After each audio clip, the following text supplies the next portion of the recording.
Welcome back, Extreme Faith and Fitness followers here in the United States and worldwide as we go through P90X2. Disc review today is V Sculpt. V Sculpt takes the place of Back and Bicep from the original P90X, and it's not a disc that's in the standard series. It's one that you can switch up towards the end in Phase 2 in case you'd like to just have a few more options for it. But today I'm going to be doing V Sculpt, so I'm going to give you a little bit of a rundown of what I've learned of previous times doing V Sculpt, do the workout, show you a few different moves, and then give you some pros, cons, the good, the bad, the ugly, following me doing the workout. So here's what we got for today. What I'm going to need during this is all listed on the bottom of the workout sheets, which shows the importance of workout sheets. Also, as it looks as though there's 2 rounds just from your point of view on the workout sheets with the big black line indicating a break, it's actually not 2 rounds. It is all straight through with a break in the middle.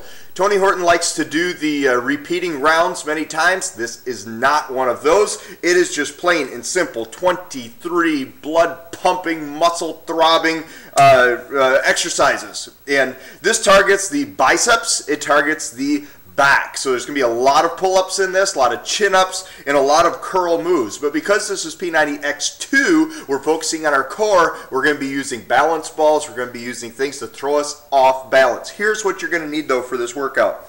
You're going to need a stability ball, or sometimes called a balance ball. You're going to need a foam roller. You're going to need weights or bands. You're going to need a plyo box. You're going to need a chin-up bar, water, a towel, 1 medicine ball, chin-up max, worksheet, and pen. Now, before you start thinking, holy moly, I'll never be able to even afford to do P90X2 because of all the equipment I'm going to need, let me tell you what you really just have to have with this. 'Cause there's some things that you can scratch off and use something you already have around your house.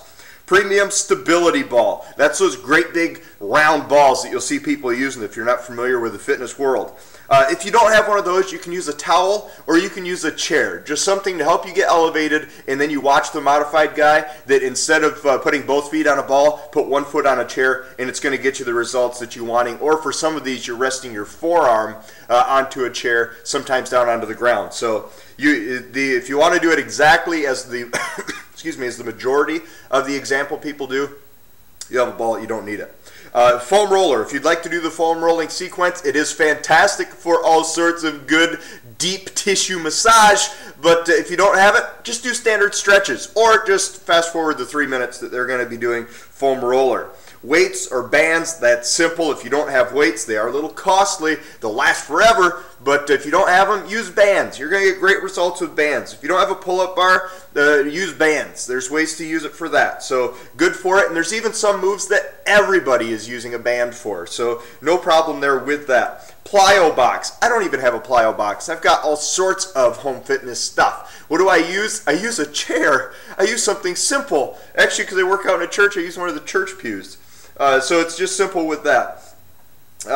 1 medicine ball. If you don't have a medicine ball, grab a basketball. Chin-up max. Chin-up max is something new. It's actually pretty cool. If you're not able to do pull-ups, go to beachbody.com and you can get this thing that helps you to be able to do pull-ups. But people have been doing assisted pull-ups long before the chin-up max. Put your foot on a chair, you're going to be golden. So it's going to be great. Worksheets, pen, all that stuff, simple stuff, towel. Everybody's got that stuff. But so there are options. There are ways to do it. That's been one of the most common things that I've heard in questions asked me is, do I have to have all this equipment? I watch these previews and I watch all the things for P90X2. I don't think I can afford to be able to do it. You know, it costs the exact same amount as a standard P90X. It costs the same, and it does require a few more pieces of equipment if you want to do it exactly as most of them do on screen. However, Tony is very dedicated to making sure anybody can do his programs. In fact, if you're just starting out, I would suggest to do it for at least a couple weeks of each phase with just the minimal things required, because it's not going to be as intense, especially without a stability ball or without a medicine ball in the chin-up bars. So don't feel bad. It's probably going to put you right where you need to be. Going into the workout, a few different things that I do before I work out is E and E. It's energy and endurance, a pre-workout supplement from Beachbody. It's ridiculously cheap as far as pre-workout supplements go. I do that 15 to 20 minutes before I work out, so which means that I did that about 15 to 20 minutes ago. Gives great focus, great stamina, just great pump through it all. Really good Really good vibe through the whole workout, as it's made for pre-workout. It's made to get you through your workouts, especially intense workouts like V Sculpt here.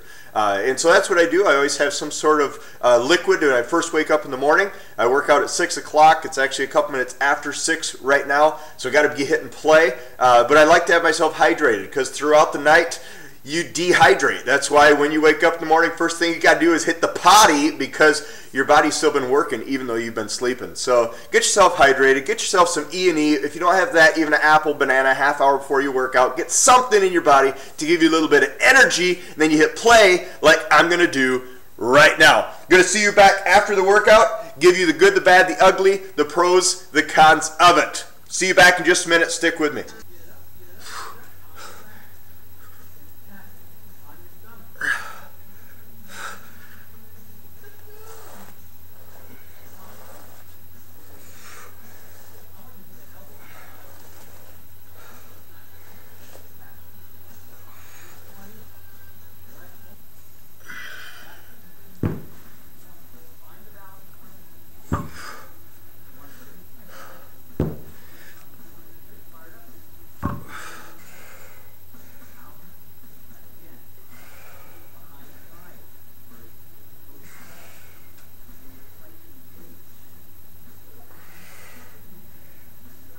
Alright, V Sculpt is done. My workout for today is in. You got to see bits and pieces of that. Let me hit the pros and cons of this video, V Sculpt. Also want to tell you a little bit of the good, the bad, the ugly, my favorite, my least favorite, everything coming at you right here. Thanks for sticking with us through the workout.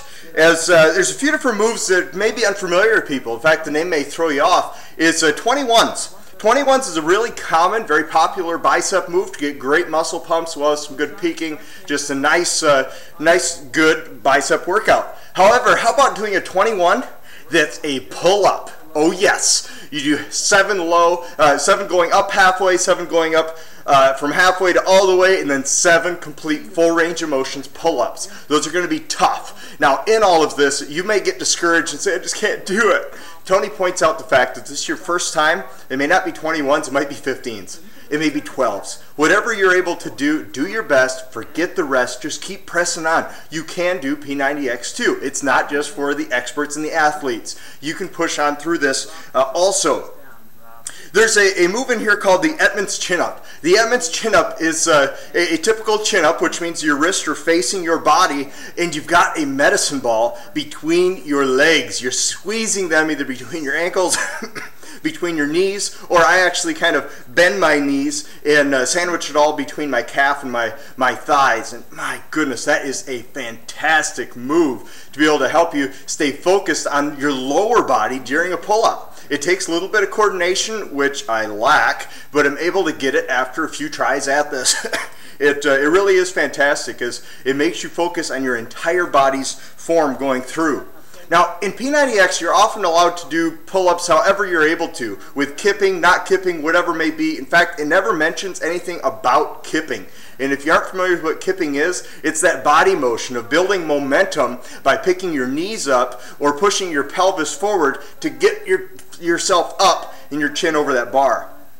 So as we look at that, this brings in zip kip pull-ups, and frequently are told don't kip, because it's simply about controlled muscle movement. It's not about using momentum, it's about being intentional in each one of the workouts. So look forward to that. As we go through also, there's the high rep, excuse me, got a tickle this morning. A high rep balance curl, which means you've got one of your feet up in the air, and you try to hit 30 reps. At 15 reps, you switch what foot is up in the air. That's going to be a difficult move. The order of the day on that move is going to be speed. You're going to want to pick a weight that you can do high speed with good form in and maintain 30. Don't feel bad if you got to take breaks or don't get to 30. Final move I'm going to cite for right now is called the close body curl. That move is slightly awkward for me. I don't know if it's just because of my build, because of some of my muscle mass, whatever it may be. I know I'm not that big of a guy, but your move is a curl, bringing the dumbbell up along your side, and when you get to the top, squeeze it into your armpit. It sounds somewhat simple in things, but it's really hard for me in particular to do that, but you feel just an incredible pump. It's like the muscle's going to tear out of your skin. So it's really a bizarre move, but fantastic. As we go through the pros and cons, I'm going to start with the cons to begin with. And the biggest con that I find is just that, personally, I've got to work more at it. But the biggest con that I find as well, being a dumbbell guy, there's some moves in here that require resistance bands. Now, if you use resistance bands, good for you, and I know that you're going to get great results with it. But I'm not a band guy. I really don't have the best bands in the world, and when it comes to those moves, I don't feel like I get a very good pump with it. Maybe I'm just not doing something right because I'm not used to bands, but I really would have just rather that they left the bands only move out of it. Also, as we go into another con that I find is really just placement. That close body curl, I wish it was at the beginning of the program, as it is tough. Another con, and this is again a silly thing, I wish this was part of the actual program, that it was something I got to do each week during a phase instead of just a alternating or option for the schedule. So as we look at the cons, it's all preference, because end of the day, this may be my favorite disc. Maybe my favorite disc of the entire routine to be able to do, as it gets an incredible pump. The pros for it, I love the fact that we are done with the days of kipping. There's only one move at the end. It's called the cross-fugly pull-up, where you're allowed to do whatever you need to do to get your chin above that bar. I'm glad that we're focusing on form with that. Another pro of this also is, again, just smashing the core throughout these things. We have the med ball renegade row, where you're, instead of just doing a renegade row, you know, plank position, one hand down, doing simple rows. Wow, fantastic. Having your down hand on a med ball just rips your core to pieces. Fantastic stuff with it. Overall, what I'd give this is a big old thumbs up. As I mentioned just a minute ago, it's favorite disc of the program. If you're just beginning, you're going to be doing V Sculpt for the first time. I did this disc before I started my official round of P90X2, and it was hard. In fact, after doing just this disc, I wondered if I was really going to like P90X2. I'll be honest, I told some people, I don't know if it's going to be that great. But after building on the foundation phase and really focusing and strengthening my core for the last 7 weeks now, I see incredible difference of before beginning doing this disc to now. What went from being a disc I didn't like is now my favorite one. So stick with it, because you may not like it now because it's so hard and intense. You give it 2 months and you're going to be loving this disc. That's what I've got to say about V Sculpt. This is Randy Barton for Extreme Faith in Fitness. Check back with us for more P90X disc reviews. Look us up on extremefaithandfitness.com. Sign up for the free coaching over on your right-hand side on the website. Subscribe to us if you're on YouTube. I'm going to see you next time.